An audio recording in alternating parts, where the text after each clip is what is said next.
با سلام خدمت همه دوستانم. من امروز بهتون میخوام یاد بدم که چطور سوزن بزنی. ببینید بسته های مختلف سوزن وجود داره.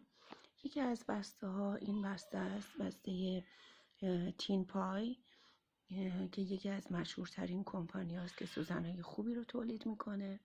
البته نمونه تقلبیش هم هست.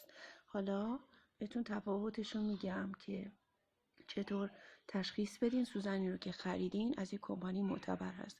کمپانی معتبر تمام اطلاعاتش هست، تعداد سوزن‌ها، نشونی کمپانی و ببینین پشتش تمام اطلاعات هست. حالا ممکنه پاکتتون فرق کنه، چجوری استفاده کنی و خیلی چیزای دیگه. چیکار کنین که سوزن‌ها، یعنی چطور از سوزن رو مراقبت کنین، اندازه‌شون که من البته براتون پررنگش کردم چون کم رنگ بود که این حدود 2.5 سانتی متره و تاریخی که شروع شده و تاریخ انقضا این 25 همون اندازه سوزنه و بعد تاریخ تولیدش و تاریخ انقضاش که این سوزن تا سال 21 سال 1221 اعتبار داره.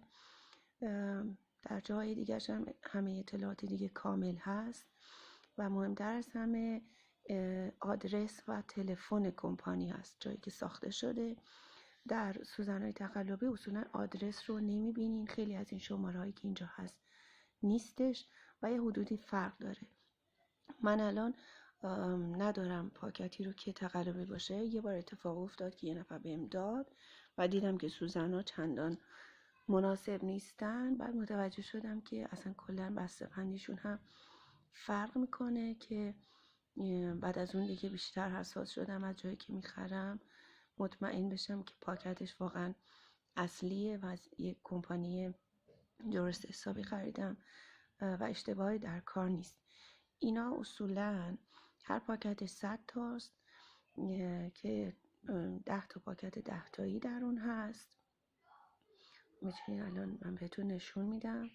ببینید یه پاکت 10 تایی که 10 تا سوزنه و یه دونه تیوب پلاستیکی که کمکتون میکنه برای سوزن زدن. لزومی نداره این تیوب همیشه استفاده کنین.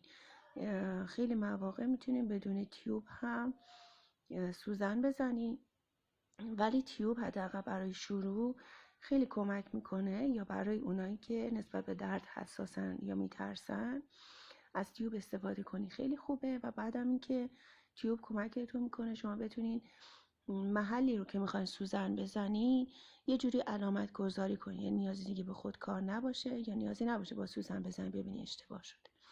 این یه مدل دیگه است. ببینید دسته پلاستیکی داره، سوزنش کوچیک‌تره، سوزن یه چونه، چیزی حدود 1 سانتی متر و نیم، کمتر از 1.5 سانتی متره که این سوزن در این تیوب قرار میگیره موقع استفاده کردن.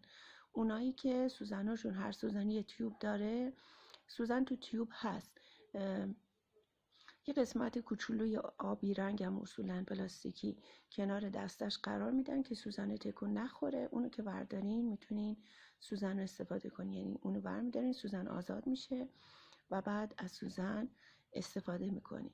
من الان قرار نیست اینو استفاده کنم، سوزن‌های دیگر رو بهتون نشون میدم. این سوزن رو بیشتر واسه زیبایی استفاده میکنیم و نازک‌تر هم هست یه خورده به نسبت اون سوزن مسی که من میخوام بهتون نشون بدم. فقط نگاه کنین، من اندازش رو بهتون بگم. ببینین این سوزنه بلندتر از اون تیوبه. خب میبینین چیزی حدود 2 میلیمتر، البته یکم کمتر از 2 میلیمتر بلندتر از تیوبه. نگاه کنین الان نوک سوزن کنار انگشت منه و دستشو که میبینی حدود 2 میلیمتر خارج. اگه من این دسته رو فشار بدم سوزن از اون طرف حدود 2 میلیمتر میاد بیرون. یعنی اگه شما رو پوست بزنین و دسته رو فشار بدین این 2 میلیمتر میره داخل بدن. یعنی اگه کامل فشار بدین به اندازه تیوب این 2 میلیمتر اضافی میره وارد بدن، که ممکن کمتر فشار بدین کمتر میره. خب حالا بیام سراغ سوزن‌های مسمون که من بهتون سوزن زدنم یاد بدم. اینام همینجور یه تیوب پلاستیکی دارن و 10 تا سوزن که شما اگه جایی هستین که میخواین زیاد سوزن استفاده کنین، یه سری ظروف خاص استریل هستش با پنبه یا پنبه الکل که میتونین سوزناتون آماده اونجا بذارین و سریع استفاده کنین، که فکر نمی‌کنم شما لزومی به این کار داشته باشین. میتونین یکی یکی استفاده کنین. ببینید واسه اینا هم همینطوره، یعنی همینجور سوزن از اون تیوب بلندتره. سوزن رو که وارد تیوب بکنین، نگاه کنین نوک سوزن که انگشت من باشه، دسته اون یکم میاد بیرون که این هم چیزی حدود 2 میلیمتر بیرون است.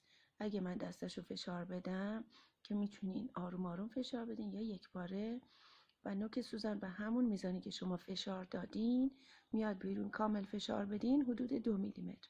موقع وصل کردن روی بدن هم همینجور، اگه شما کامل فشارش بدین حدود 2 میلیمتر از اون که میاد بیرون وارد بدن میشه. خب حالا من روی انگشت خودم نشون میدم. بهتون گفتم که LU11 یکی از نقاطی ما قرار کار کنیم. این قسمت سخت روی انگشتمون هست. 2 تا خط که از دو طرفش بکشیم میرسیم به اون نقطه. این یکی از روش پیدا کردنشه. میتونه با انگشتتون بذارین و اون نقطه رو پیدا کنین که احساس میشه انگشتتون حساس باشه. البته اشکالی هم نداره، از نظر آناتومی انگشت که نگاه کنید میتونید اون نقطه رو پیدا کنید. اون نقطه اینجاست. تیوب شما میذارین، تیوب رو میذارین که فشار میدین. یه علامت از به خاطر فشار اون تیوب پلاستیکی روی پوست میمونه. ببینین یه علامت مون. اگه شک دارین میتونین 2-3 جا رو فشار بدین که ببینین آخرش کدوم یکی از این علامتاتون علامت درسته، و بعد عمود بزنید. ببین اینجوری عمود بزنید. عمود یعنی عمود به اون نقطه، اینجوری عموده. این عمود نیست. اگه اینجوری عمود بزنین از اون طرف میره اون طرف. اینجوری هم عمود بزنین اشتباهه. پس اینجوری نزنین، اینجوری هم نزنین، اینجوری بزنین. اینجوری عمود به اون نقطه میشه که ما همیشه وقتی میگیم عمود یعنی عمود به اون نقطه، جوری که از جای دیگه خارج نشه. یعنی شما که زدین از جای دیگه نخواد رد بشه، دقیق میره. مثلا قرار 2 میلیمتر یا 3 میلیمتر یا 1 میلیمتر بره، همونجا بمونه، نه که فشار بدین از اون طرف دست بیرون بره. خب عمود که باشه یه جایی دیگه تموم میشه کارش. شما سوزن رو میذارین توی تیوب یا البته تیوب رو میتونین اول بذارین. خب ببینین جاش میمونه. تیوب رو میذارین همون جایی که مطمئنین درسته. سوزن رو میذارین داخلش.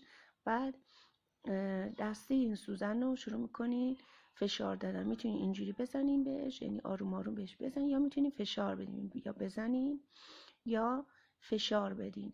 یه موقع هر 2 میلیمتر رو میتونین فشار بدین، یه موقع 2 میلیمتر نمیره، یعنی دیگه انتهاش همون قدری که زدیم. الان نصب شد. ببین سوزن دیگه نمیفته. تیوب رو برمی‌دارین، سوزن تو نمیفته. میتونین فشارش بدین تا جایی که فکر میکنین لازم هست سوزن بره داخل. میتونین سوزنتون رو فشار بدین تا بره داخل. این تیوب هم واسه اینه که میتونین راحت استفاده کنین و هم واسه این که